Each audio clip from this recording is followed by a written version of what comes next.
I'm a fan of an era of jazz, I guess, in the 70s when there was a little bit of funk involved. I mean, I'm sure there's better people to describe it than me, but it's about early to mid 70s jazz, like let's say the Jazz Crusaders or something, you know. But I was always a fan of the idea that the guys could get together and they'll all start off playing a song, and it's going to go through its own progression where they're not going to give it to you all at once. They're going to kind of build up to the best part, you know. But in the midst of all of that, they'll pause, and each guy gets his solo.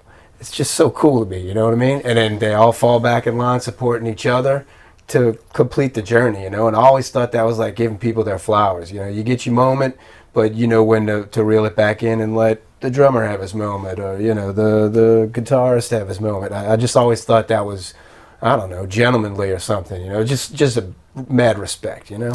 Well, it's a matter. I'd say it's just coming from you know, you're talking about the '70s stuff. It's just coming from the old bebop school, the era of jazz, Sure. where you know the trumpet player had his part, then you know let the drummer do it, let the bass do it. Yeah, and that's yeah, that is cool because each person gets their little spot. And for me, I guess the jazz thing hit me around 16, 17 years old. My first exposure to it was the British guitarist Alan Holdsworth, who still to this day is my favorite guitar player. And then from there it went to Steve Morrison and Dixie Dregs, Mahavishnu Orchestra, Tribal Tech, Chick Corea, you know, and listening to the stuff in the 70s, it blew me, from the 70s. I liked it because it, you know, it was quote unquote fusion. It was jazz rock. There were jazz players, but they had the intensity of a rock band. Same with Weather Report for Jaco Pastorius. They didn't have a guitar player, but the dynamics they used, they were very energetic, and they were almost like a rock band in some sense. Yeah. And if you listen, I don't know if they're people watching this are fans of Mahavishnu Orchestra, but for me, if you listen to that Inner Mounting Flame, that first Mahavishnu that came out in I think 69 or 70, that is real. It's jazzy, but it's very rock. It's very, and the drumming on it's really intense. It's double kick. I mean, it's a very intense album. And another band, although they're not jazz per se, but they to me registered with the same amount of intensity as King Crimson, especially early Crimson.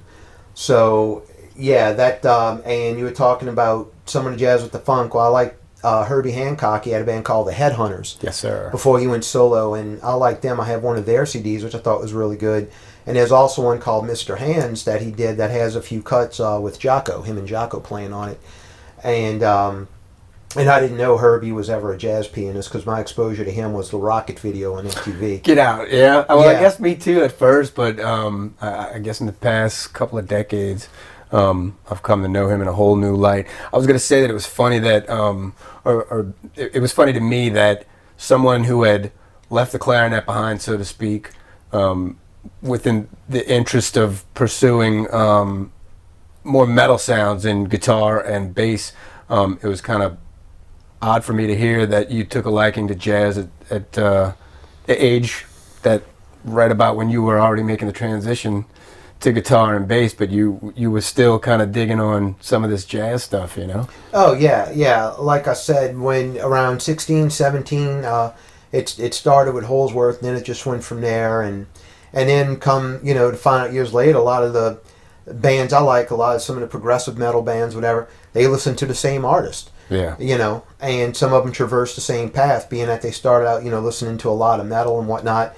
and which I still listen to metal, but I mean, you know, then their taste kind of changed and it went off into jazz or jazz rock or whatever. And there are a lot of musicians that have traversed that same course, and I think what that is because if you're a player, when you start out with metal, you know, unless you're just content with doing the same thing over and over, you want to expand, you want to get better, and when you start listening to music that forces you to think outside the box, you can't help but get better. Yeah, well, I think jazz didn't try to hide that. That's for sure. The experimental jazz, Miles Davis wanting to do his own thing, improvisational jazz.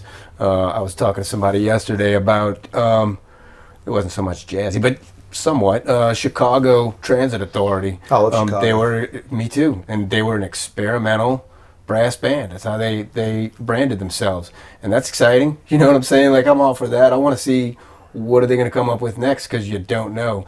And it's kind of funny that you were drawn to that, even though you had your eyes looking in another direction at the same time in the metal genre, but the same quality endeared through both in its appeal with you was that they were doing something for the first time. They were doing something different. You know, yes. No matter the genre. Yeah, it was kind of cool. Yeah, it was very new to my ear, and I appreciated it. I was like, whoa. I was like, because wanting to better myself as a guitarist, I'm listening to Alan Holdsworth. I'm like, what the hell is this dude doing?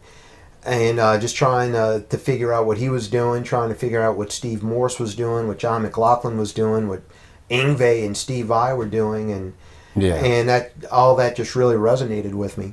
Sure.